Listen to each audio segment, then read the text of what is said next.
Hi hello ಎಲ್ಲರಿಗೂ ನಮಸ್ಕಾರ. ಜ್ಯೋತಿ ಪಾಕಶಾಲೆಗೆ ತಮ್ಮೆಲ್ಲರಿಗೂ ಸ್ವಾಗತ. ನನ್ನ ಕುಕಿಂಗ್ ವಿಡಿಯೋಸ್ ನಿಮಗೆ ಇಷ್ಟ ಆದಲ್ಲಿ ಜ್ಯೋತಿ ಪಾಕಶಾಲೆ ಚಾನಲ್ನ ಸಬ್ಸ್ಕ್ರೈಬ್ ಮಾಡ್ಕೊಳ್ಳಿ. ನಾನು ಈ ದಿನ ತುಂಬಾ ರುಚಿಕರವಾದಂತಹ ಹಳ್ಳಿ ಶೈಲಿಯಲ್ಲಿ ಬೆಂಡೆಕಾಯಿ ಬಜ್ಜಿ ಅಥವಾ ಗೊಜ್ಜು ಮಾಡುವ ವಿಧಾನ ತೋರಿಸ್ಕೊಡ್ತೇನೆ. ಬೆಂಡೆಕಾಯಿಯಲ್ಲಿ ಲೋಳೆ ಅಂಶ ಇರೋದ್ರಿಂದ ಈ ಬಜ್ಜಿನೂ ಲೋಳೆ ಥರ ಇರುತ್ತೆ ಅಂತೇಳಿ ಯಾರೂ ಹೆಚ್ಚಾಗಿ ಮಾಡಲಿಕ್ಕೆ ಹೋಗಲ್ಲ. ಆದರೆ ನಾನಿಲ್ಲಿ ತೋರಿಸುವ ವಿಧಾನದಲ್ಲಿ ಒಮ್ಮೆ ಬಜ್ಜಿನ ಟ್ರೈ ಮಾಡಿ ನೋಡಿ. ತುಂಬಾ ರುಚಿಯಾಗಿರುತ್ತೆ ಹಾಗೂ ಲೋಳೆ ಅಂಶ ಕಮ್ಮಿ ಇರುತ್ತೆ. ಬನ್ನಿ ಈ ಟೇಸ್ಟಿಯಾದಂತಹ ಬೆಂಡೆಕಾಯಿ ಬಜ್ಜಿ ಮಾಡೋದು ಹೇಗೆ ಅಂತ ನೋಡೋಣ.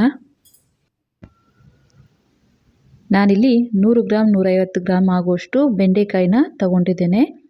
ತೊಳೆದು ಬಟ್ಟೆಯಲ್ಲಿ ಒರೆಸಿ ನೋಡ್ಬೋದು ಈ ಸೈಜಲ್ಲಿ ಕಟ್ ಮಾಡಿ ತಗೊಂಡಿದ್ದೇನೆ. ಇನ್ನು ಸಣ್ಣ ಬೇಕಾದರೂ ನೀವು ಕಟ್ ಮಾಡ್ಕೊಳ್ಬೋದು ಅಥವಾ ಇನ್ನು ಸ್ವಲ್ಪ ಉದ್ದ ಬೇಕಾದರೂ ಕಟ್ ಮಾಡ್ಕೊಳ್ಬೋದು. ನಾನಿಲ್ಲಿ ಈ ಸೈಜಿಗೆ ಕಟ್ ಮಾಡಿ ಒಂದು ಬಟ್ಲಿಗೆ ಹಾಕ್ಕೊಂಡಿದ್ದೇನೆ. ಈಗ ಗ್ಯಾಸ್ ಮೇಲೆ ಕಡಾಯಿನ ಇಟ್ಟು ಗ್ಯಾಸ್ ಹಚ್ಕೊಳ್ತೇನೆ. ಇದಕ್ಕೆ 1 ಟೇಬಲ್ ಸ್ಪೂನ್ ಆಗುವಷ್ಟು ಎಣ್ಣೆನ ಹಾಕ್ಕೊಳ್ತೇನೆ. ನಂತರ ಇದಕ್ಕೆ ನಾವು ಕಟ್ ಮಾಡಿರುವಂತಹ ಬೆಂಡೆಕಾಯಿನ ಸೇರಿಸ್ಕೊಳ್ತೇನೆ. ಕೆಲವರು ಬೆಂಡೆಕಾಯಿನ ಸುಟ್ಟು ಸಹ ಈ ಬಜ್ಜಿನ ಮಾಡ್ತಾರೆ. ಆದರೆ ಈ ರೀತಿಯೂ ಮಾಡ್ಬೋದು, ತುಂಬಾ ರುಚಿಯಾಗಿರುತ್ತೆ. ಲೋ ಟು ಮೀಡಿಯಮ್ ಫ್ಲೇಮಲ್ಲೇ ಇಟ್ಟು ಈ ಬೆಂಡೆಕಾಯಿನ ಚೆನ್ನಾಗಿ ಫ್ರೈ ಮಾಡ್ಕೊಳ್ಬೇಕಾಗುತ್ತೆ. ನಾವಿಲ್ಲಿ ಗ್ಯಾಸನ್ನು ಲೋ ಟು ಮೀಡಿಯಮ್ ಫ್ಲೇಮಲ್ಲೇ ಇಟ್ಟು ಈ ಬೆಂಡೆಕಾಯಿನ ಚೆನ್ನಾಗಿ ಫ್ರೈ ಮಾಡ್ಕೊಳ್ಬೇಕು.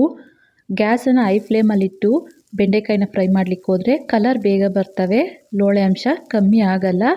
ಹಾಗಾಗಿ ಲೋ ಫ್ಲೇಮಲ್ಲೇ ಇಟ್ಟು ಈ ಬೆಂಡೆಕಾಯಿನ ಲೋಳೆ ಅಂಶ ಎಲ್ಲ ಕಮ್ಮಿ ಆಗೋವರೆಗೂ ಚೆನ್ನಾಗಿ ಫ್ರೈ ಮಾಡ್ಕೊಳ್ಬೇಕು. ನೋಡ್ಬೋದು ಬೆಂಡೆಕಾಯಿ ಸ್ವಲ್ಪ ಕಲರ್ ಚೇಂಜ್ ಆಗಿದ್ದಾವೆ. ಈ ರೀತಿ ಫ್ರೈ ಮಾಡ್ಕೊಂಡ ನಂತರ ಇದಕ್ಕೆ 1/4 ಟೀ ಸ್ಪೂನಷ್ಟು ಅರಿಶಿನ ಹಾಕ್ಕೊಳ್ತಾ ಇದ್ದೇನೆ. ಅರಿಶಿನ ಹಾಕ್ಕೊಂಡ ನಂತರ ಗ್ಯಾಸನ್ನು ಲೋ ಫ್ಲೇಮಲ್ಲಿ ಇಡಬೇಕಾಗುತ್ತೆ. ಅರಿಶಿನ ಕಲರ್ ಬಂದ್ಬಿಡುತ್ತೆ, ಸೀದೋಗುತ್ತೆ. ಹಾಗಾಗಿ ಲೋ ಫ್ಲೇಮಲ್ಲೇ ಇಟ್ಟು 1 ನಿಮಿಷ ಇದನ್ನು ಚೆನ್ನಾಗಿ ಫ್ರೈ ಮಾಡ್ಕೊಳ್ಬೇಕು. ನೋಡ್ಬೋದು ಬೆಂಡೆಕಾಯಿ ಎಲ್ಲ ಚೆನ್ನಾಗಿ ಕಲರ್ ಬಂದಿದ್ದಾವೆ, ಲೋಳೆ ಅಂಶನೂ ಸ್ವಲ್ಪ ಕಮ್ಮಿ ಆಗಿದೆ. ಇಲ್ಲಿವರೆಗೂ ಫ್ರೈ ಮಾಡಿಕೊಂಡ್ರೆ ಸಾಕು. ಇವನ್ನು ಒಂದು ಪ್ಲೇಟಿಗೆ ತೆಗೆದುಕೊಳ್ತೇನೆ. ನಂತರ ಇದೇ ಕಡಾಯಿಗೆ ನಾನಿಲ್ಲಿ 1-2 ಚಿಕ್ಕ ಗಾತ್ರದ ಹಣ್ಣಾದಂತಹ ಟೊಮೊಟೊನ ದಪ್ಪ ಗಾತ್ರದಲ್ಲಿ ಕಟ್ ಮಾಡ್ಕೊಂಡಿರೋದನ್ನು ಸೇರಿಸ್ಕೊಳ್ತೇನೆ. ಹಾಗೆಯೇ ನಾನಿಲ್ಲಿ 4ರಿಂದ 5 ಹಸಿಮೆಣಸಿನ್ಕಾಯಿನ ಈ ರೀತಿ ಮುರಿದು ಸೇರಿಸ್ಕೊಳ್ತಾ ಇದ್ದೇನೆ. ಖಾರಕ್ಕೆ ನಿಮಗೆ ಎಷ್ಟು ಬೇಕು ಅಂತ ನೋಡಿಕೊಂಡು ಅಷ್ಟು ಹಸಿಮೆಣಸಿನ್ಕಾಯಿನ ಸೇರಿಸ್ಕೊಳ್ಬೇಕು. ಹಾಗೆಯೇ ಒಂದು ಅರ್ಧ ಗ್ಲಾಸ್ ಅಷ್ಟು ನೀರನ್ನು ಸೇರಿಸ್ಕೊಳ್ತೇನೆ. ನೀರನ್ನು ಹಾಕಿ ಈ ಟೊಮೊಟೊ ಹಾಗೂ ಹಸಿಮೆಣಸಿನ್ಕಾಯಿನ ಚೆನ್ನಾಗಿ ಬೇಯಿಸ್ಕೊಳ್ಬೇಕಾಗುತ್ತೆ. ನೋಡ್ಬೋದು ಟೊಮೊಟೊ ಹಾಗೂ ಹಸಿಮೆಣಸಿನ್ಕಾಯಿ ಚೆನ್ನಾಗಿ ಬೇಯ್ತಾ ಇದ್ದಾವೆ. ಈಗ ಇದಕ್ಕೆ ಒಂದು 6 ಎಸಲಷ್ಟು ಬೆಳ್ಳುಳ್ಳಿ ಹಾಗೆಯೇ ಸ್ವಲ್ಪ ಹುಣಸೆಹಣ್ಣನ್ನು ಸೇರಿಸ್ಕೊಳ್ತಾ ಇದ್ದೇನೆ. ನೀವು ಟೊಮೊಟೊ ಹುಳಿ ಇದ್ದಲ್ಲಿ ಹುಣಸೆಹಣ್ಣನ್ನು ನೋಡಿ ಸೇರಿಸ್ಕೊಳ್ಬೇಕಾಗುತ್ತೆ. ಸ್ವಲ್ಪ ಹುಣಸೆಹಣ್ಣು ಬೆಳ್ಳುಳ್ಳಿನ ಹಾಕಿ ಇದನ್ನು ಮತ್ತೆ ಒಂದು ಸ್ವಲ್ಪ ಕುದಿಸ್ಕೊಳ್ಬೇಕು.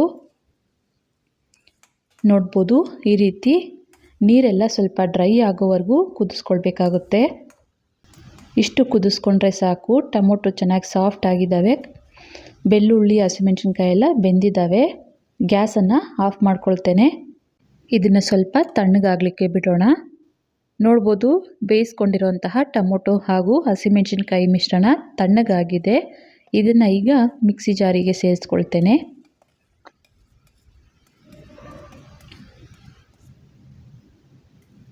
ಮಿಕ್ಸಿ ಜಾರಿಗೆ ಹಾಕ್ಕೊಂಡ ನಂತರ ಇದಕ್ಕೆ ರುಚಿಗೆ ತಕ್ಕಷ್ಟು ಉಪ್ಪನ್ನು ಸೇರಿಸ್ಕೊಳ್ತೇನೆ.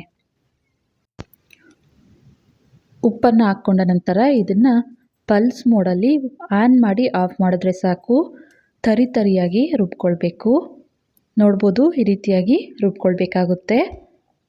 ಈಗ ಇದಕ್ಕೆ ನಾವು ಎಣ್ಣೆಯಲ್ಲಿ ಫ್ರೈ ಮಾಡಿದಂತಹ ಬೆಂಡೆಕಾಯಿನ ಸೇರಿಸ್ಕೊಳ್ತಾ ಇದ್ದೇನೆ.